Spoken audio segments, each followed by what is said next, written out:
I left home when I was 16. For whatever reason, I didn't feel that I got along with my family, and I wanted to move to Florida to play football because that's the only thing that I really felt that could help me or that I wanted to do. I moved to Florida. I played football in high school. I had a chance to go to the University of Florida, and I went and checked it out. But at the same time, they were having spring break in Daytona, and I went to Daytona and I partied and I had a good time. But my friends left for whatever reason, so I ended up being stuck in Daytona, Florida. And I got a ride from some people that were going to take me back to Pensacola, Florida. And unknown to me, they had stolen the car from someone, and the car broke down. And when the car broke down, the police came and everything, and they arrested us saying that the car was stolen. And long story short, basically I was blamed for stealing the car because the other people had charges from other places and they made a deal with them. And when I went to court, the judge basically said that she wanted to make an example out of me and gave me 2.5 years in the state penitentiary. When I got out of prison in Florida, I didn't know what to do. I tried a couple jobs at different places and it didn't work out.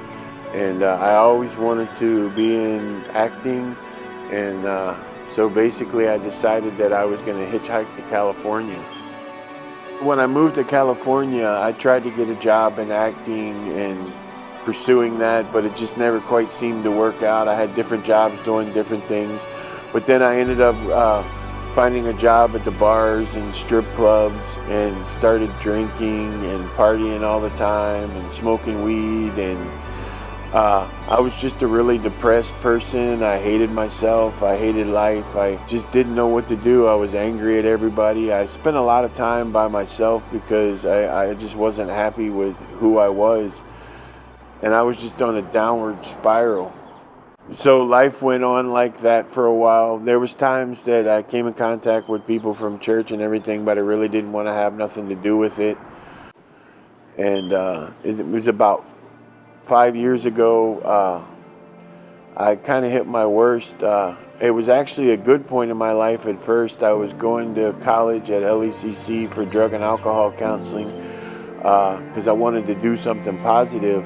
And I was taking finals in my second year, and one morning I had a message on my MySpace account, and it was from my godmother telling me that I needed to call my dad, that my mom was sick. So I called my dad, and my dad told me that my mom was really sick and that if I wanted to come, and that he would pay for a ticket. So I left school and I was on a plane to Florida. And I didn't really have a relationship with God, but I told God that if he would just let me get a chance to say goodbye to my mom, that I would do whatever he wanted me to do. I arrived in Florida, and unfortunately, my mom passed away of brain cancer before I got there that day. And it was a really tough time in my life because the one thing that I always dreaded is that I wouldn't get to tell my mom how much I loved her. So when I came back to California, I just had kind of given up and ended up back on the streets again and just was angrier and more lonely than ever. I repeatedly was in and out of the hospital because of my health. I almost passed away 3 times. I just had no hope in anything. I was coming from the gym on a Sunday night, going to visit a friend of mine at a bar right next to the supper club, and there was a kid in front of there, and I saw a sign, and it was the metal sign that said "Fearless." And he asked me, he said, "Hey man, you want to come in?" He said, "We're having an event tonight." I was like, "Nah, I don't do clubs." He's like, "Well, it's not really a club." I go, "Well, what is it?" He goes, "Well, why don't you just come in and check it out?" I was like, is it church, bro? If it's church, you can tell me. And he goes, well, yeah.